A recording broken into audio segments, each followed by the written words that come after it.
মশলা আজকে বাটাবাটি কোনো সিন নেই, সব গোটা মশলা দিয়ে রান্না করব। গোটা মশলা বলতে সবই কুচিয়ে নিয়েছি। আর এখানে ভোলা মাছগুলো নুন হলুদ তেল দিয়ে ভালো করে মেখে নেব, নিয়ে লাল লাল করে ভেজে নেব। আর পাশেই দেখো সব মশলাগুলো আমি কুচিয়ে রেডি করে রেখে দিয়েছি। একদম শর্টকাটে রান্নাটা আজকে দেখাবো, সময় নেই বলে ভালো লাগছে না। তারপর দেখো ভোলা মাছগুলোকে লাল লাল করে ভেজে নেব।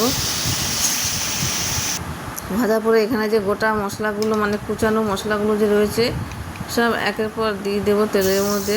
তারপরে নুন হলুদ মিষ্টি যা লাগে এগুলোকে দিয়ে ভালো করে কষিয়ে নেব।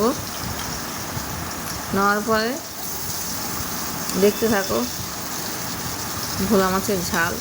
আর তোমরা এভাবে বাড়িতে বানিয়ে খেও, অবশ্যই ভালো লাগবে। আশা করি আমাদের তো ভালোই লাগে।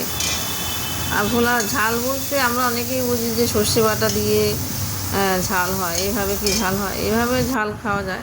সর্ষে বাটা, আপনারা যদি সর্ষে বাটা খেতে চান তো আপনারা দিতে পারেন সর্ষে বাটা। তারপরে দেখো আমার ভোলা মাছের ঝাল কিন্তু এখানে রেডি হয়ে গেছে। তারপর উপরে ধনেপাতা কুচনো দিয়ে বাস হয়ে গেছে আমার ভোলা মাছের ঝাল।